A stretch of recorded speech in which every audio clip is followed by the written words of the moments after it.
Inilah yang terjadi pada tubuh Anda jika lansia konsumsi bubur kacang hijau terlalu sering. Tonton ini sebelum Anda menyesal. Assalamualaikum warahmatullahi wabarakatuh. Salam sehat dan penuh semangat untuk sobat sehat semua. Di sebuah sudut kota Semarang yang ramai, hiduplah seorang pensiunan guru yang kita panggil Pak Wira. Usianya 69 tahun. Sejak pensiun, beliau memiliki satu ritual pagi yang tak pernah terlewat, sarapan dengan semangkuk bubur kacang hijau dari warung langganannya. Baginya, ini adalah sarapan paling sehat, penuh proteinnya, mengenyangkan, dan mengingatkannya pada masa kecil. Hingga suatu hari, putrinya yang seorang perawat datang berkunjung. Melihat bubur yang disantap ayahnya, begitu manis dan kuah santannya begitu kental, sang anak berkata dengan lembut, namun cemah, "Bapak, kacang hijaunya memang sehat sekali. Tapi, kalau buburnya dimasak seperti ini dan dimakan setiap hari, akibatnya bisa tidak baik loh untuk gula darah dan kolesterol Bapak." Kisah Pak Wira dan putrinya tadi pasti terasa sangat akrab ya, sobat sehat. Di satu sisi, ada kita yang merasa sudah melakukan kebiasaan sehat. Di sisi lain, ada kekhawatiran dari keluarga tentang cara kita melakukannya. Perbedaan pandangan inilah yang sering menjadi diskusi hangat di rumah. Ini membuat saya ingin sekali mengenal lebih dekat keluarga sobat sehat. Boleh ya? Coba tulis di kolom komentar. Usia Anda berapa dan menonton dari daerah mana? Dan apakah Anda juga punya kebiasaan rutin makan bubur kacang hijau? Kami akan sangat senang membaca setiap sapaan dan cerita Anda. Terima kasih jika Anda sudah berbagi cerita. Kepedulian keluarga seperti dalam kisah Pak Wira tadi adalah anugerah. Agar kepedulian kita didasari oleh ilmu yang tepat, mari kita dukung channel ini bersama-sama dengan menekan tombol subscribe, like, dan jangan lupa share video ini.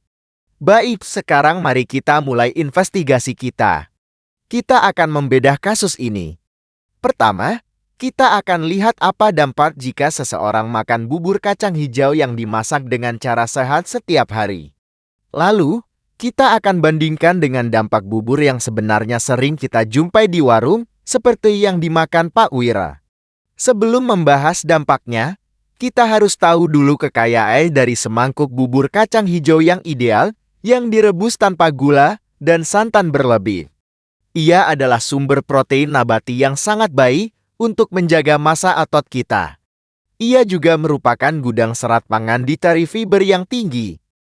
Lebih dari itu, ia adalah salah satu sumber folat atau vitamin B9 tertinggi yang sangat penting untuk kesehatan jantung dan sel. Tak ketinggalan, ia diperkaya oleh mineral penting seperti magnesium dan manganese, serta antioksidan unik seperti vitexin dan isovitexin. Dengan kekayaan nutrisi tersebut, mari kita bongkar dampak mengejutkan pertama dari konsumsi bubur kacang hijau sehat setiap hari. Kadar gula darah Anda akan sangat sulit untuk melonjak naik. Kacang hijau murni memiliki indeks glycemic index yang rendah. Ia melepaskan energinya secara perlahan ke dalam darah, ibarat pejalan kaki yang santai. Ini sangat baik untuk menjaga kerja pankreas tetap ringan dan membuat energi kita stabil sepanjang hari, tidak mudah lemas atau mengantuk. Energi yang stabil ini juga didukung oleh dampak hebat selanjutnya. Sampah berupa kolesterol jahat LDL di dalam tubuh Anda akan lebih rajin disapu. Ini adalah tugas dari serat pangan larut yang melimpah dalam kacang hijau. Serat ini bekerja seperti spons di dalam usus kita. Ia akan mengikat molekul-molekul kolesterol dari makanan, mencegahnya diserap ke dalam aliran darah, dan kemudian membawanya keluar dari tubuh melalui proses buang air besar. Proses penyapuan kolesterol ini secara langsung akan melindungi jantung kita. Perlindungan ini diperkuat lagi oleh kandungan folatnya yang juara. Folat bertugas untuk menurunkan kadar zat berbahaya dalam darah yang disebut homocysteine, yang dapat melukai dinding pembuluh darah. Dengan rutin mengonsumsi kacang hijau sehat, kita seolah memberikan perlindungan ganda bagi jantung, membersihkan lemak jahatnya sekaligus menjaga kelenturan pipa pembuluh darahnya. Kelenturan pembuluh darah yang terjaga ini tentu akan lebih optimal jika sistem pembuangan tubuh juga lancar. Disinilah dampak luar biasa lainnya muncul, yaitu perut terasa jauh lebih nyaman. Kandungan seratnya yang tinggi akan memberikan hadiah ganda bagi usus kita. Serat tak larut akan bertindak seperti sikat pembersih yang dengan lembut mendorong sisa-sisa makanan, mencegah sembelit yang seringkali menjadi momok di usia senja. Sementara itu, serat larutnya menjadi makanan prebiotik bagi miliaran bakteri baik, menjaga taman di dalam usus kita tetap subur dan sehat. Perut yang tenang adalah fondasi dari tubuh yang bugar. Perut yang tenang dengan penyerapan nutrisi yang baik akan berdampak langsung pada kualitas darah kita. Disinilah kita melihat dampak penting berikutnya, yaitu berkurangnya risiko anemia. Anemia pada lansia tidak hanya disebabkan oleh kekurangan zat besi, tetapi seringkali juga karena kekurangan folat. Folat adalah arsitek utama dalam pembangunan sel darah merah yang sehat di sumsum tulang.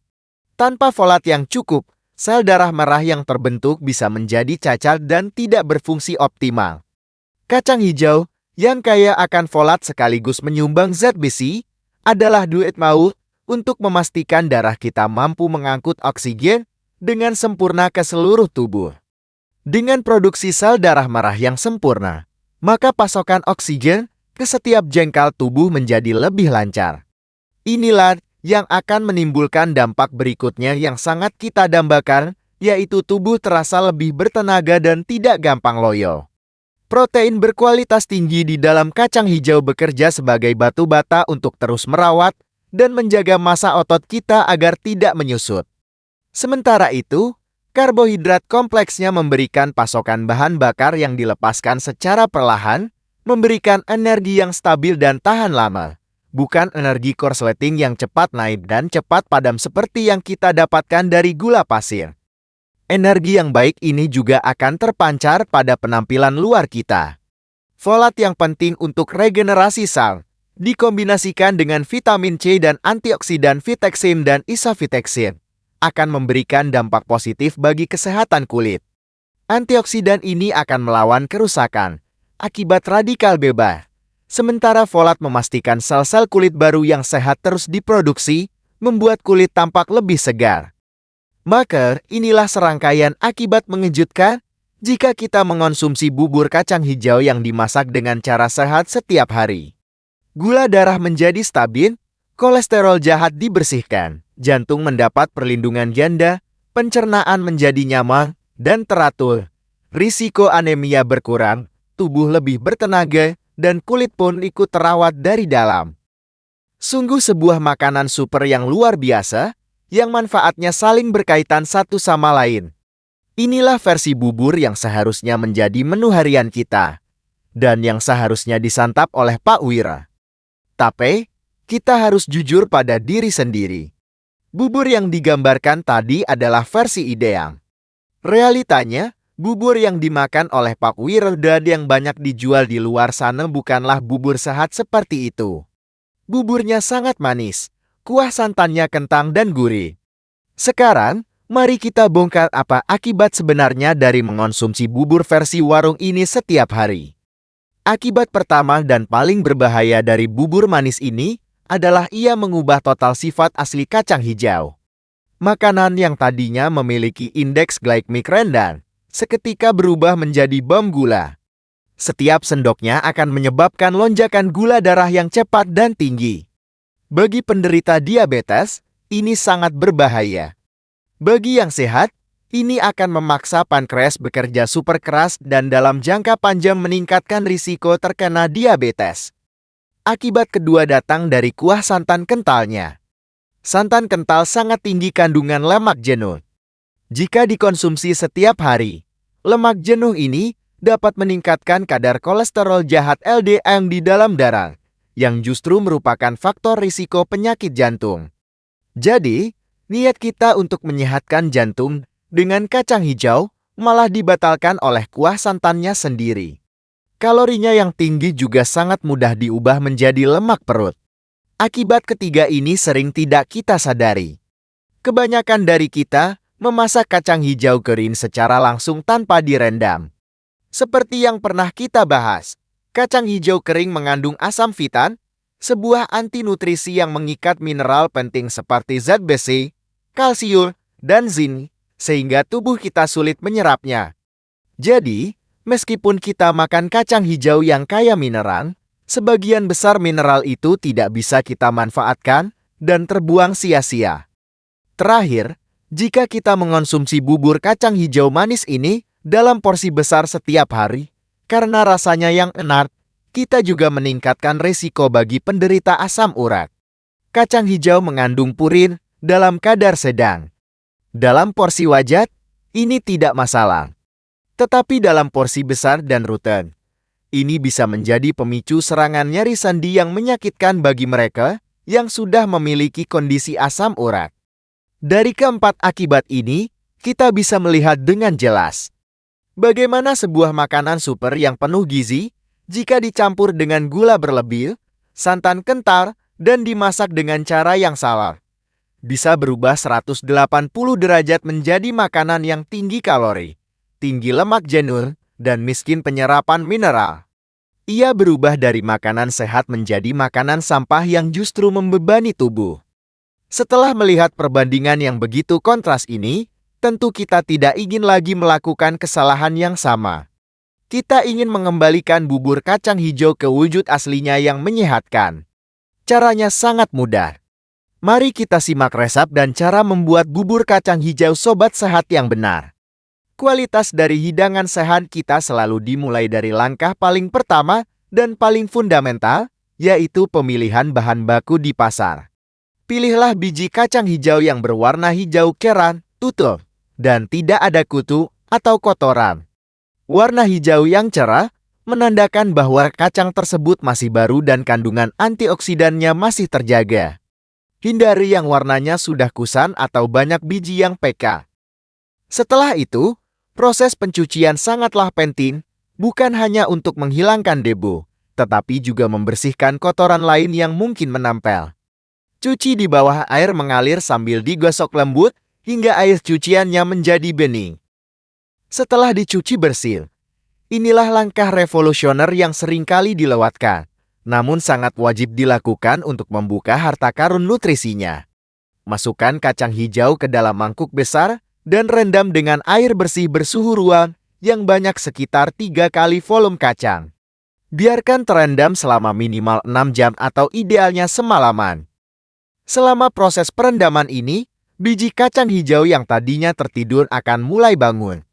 Proses hidrasi ini akan mengaktifkan enzim alami di dalamnya yang secara perlahan akan memecah dan melunakkan asam fitat, si pencuri nutrisi.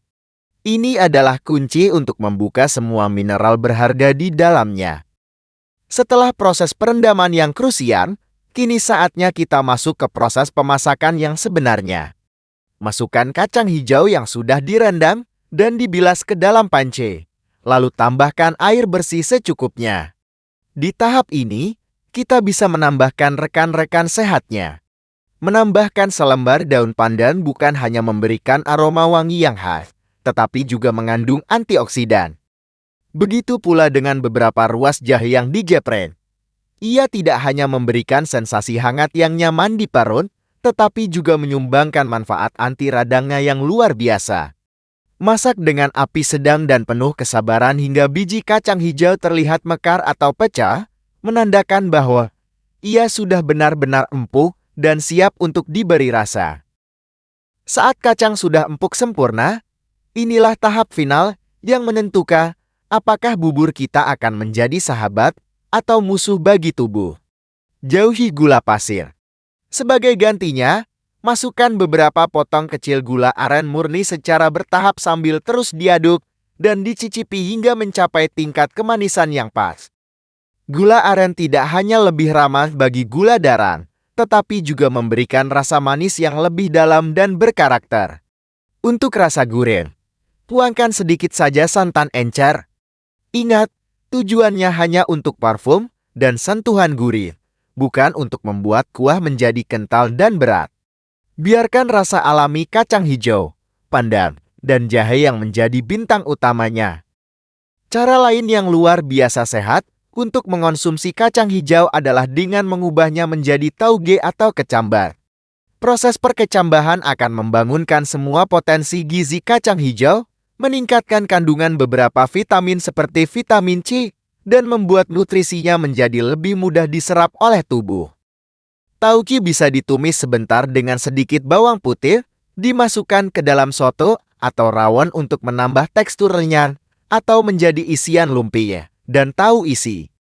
Ini adalah cara menikmati kacang hijau tanpa tambahan gula dan santan sama sekali. Sangat baik untuk variasi menu harian. Cara lain untuk menikmatinya tanpa rasa manis adalah dengan memasukkan kacang hijau yang sudah direbus tanpa pemanis ke dalam berbagai hidangan gurih. Misalnya, campurkan ke dalam sup sayuran bening bersama wortel dan kentang untuk menambah kandungan protein dan serat.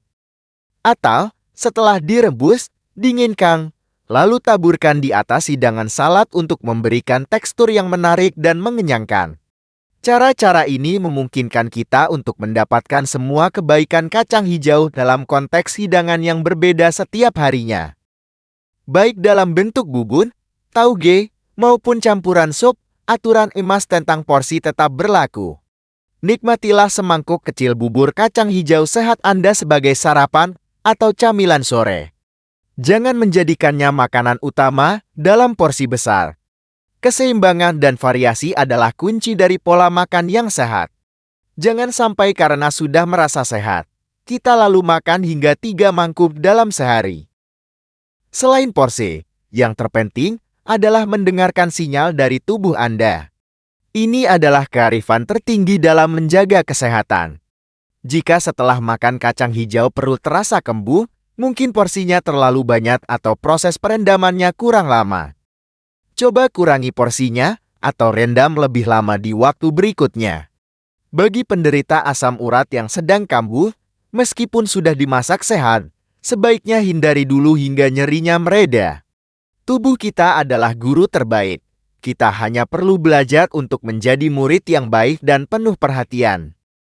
Pelajaran utama dari pembahasan kita hari ini sangatlah jelas. Seringkali, kita bukanlah apa yang kita makan, tetapi kita adalah apa yang kita tambahkan pada makanan tersebut. Kacang hijau itu pahlawan. Gula pasir dan santan kental berlebihlah yang menjadi penjahatnya. Ikan itu sehat, tetapi ia menjadi tidak sehat saat digoreng kering dengan minyak jelantang. Selalulah waspada pada bahan tambahan dalam masakan kita. Dengan pemahaman ini, kita tidak perlu meninggalkan resep-resep warisan nenek moyang kita. Bubur kacang hijau bukan hanya makanan, ia adalah bagian dari budaya, kenangan masa kecil, dan simbol kehangatan keluarga. Kita tidak perlu menghapus tradisi yang indah ini. Namun, kita bisa menjadi generasi yang lebih bijak dengan memperbarui atau melakukan upgrade pada resep warisan tersebut. Kita tetap memasak bubur yang sama, dengan aroma pandan yang sama. Namun kini dengan kesadaran baru. Mengganti gula pasir menjadi gula aren, mengurangi santan, dan menambahkan proses perendaman. Ini adalah cara terbaik untuk menghormati tradisi sekaligus menyayangi tubuh kita. Jadi, setelah semua investigasi ini, kita kembali pada pertanyaan Pak Wiren dan putrinya. Apakah bubur kacang hijau ini sahabat atau lawan bagi lansia jika dikonsumsi setiap hari? Jawabannya adalah, ia adalah salah satu sahabat terbaik yang bisa kita miliki. Ia memberikan protein untuk otot, folat untuk jantung, dan serat untuk pencernaan. Ia adalah makanan yang nyaris sempurna. Asalkan, dan ini adalah syarat mutlaknya, kita memperlakukannya dengan cara yang benar, membebaskannya dari belenggu gula berlebih dan lemak jenuh, serta membuka gembok nutrisinya dengan cara merendam. Sungguh sebuah perjalanan yang membuka wawasan kita semua, sobat sehat. Kita memulai perjalanan ini dengan memuji kacang hijau sebagai sumber folat dan serat yang luar biasa, sebuah makanan super yang merakyat. Namun di tengah jalan, kita menemukan adanya jebakan-jebakan tersembunyi yang seringkali kita ciptakan sendiri. Kita membongkar bagaimana gula pasir berlebih mengubahnya menjadi bom gula dan bagaimana santan kental memberatinya dengan lemak jenuh. Akan tetapi, perjalanan kita tidak berhenti pada masalah. Kita menemukan solusinya, yaitu dengan menjadi koki yang lebih bijak, yang tahu cara melepaskan semua kekuatan sejati dari si biji hijau ini. Terima kasih yang tulus kami haturkan kepada sobat sehat semua yang telah dengan tekun belajar bersama kami hingga akhir. Semoga informasi ini bisa langsung diterapkan di dapur masing-masing untuk kesehatan keluarga yang lebih baik.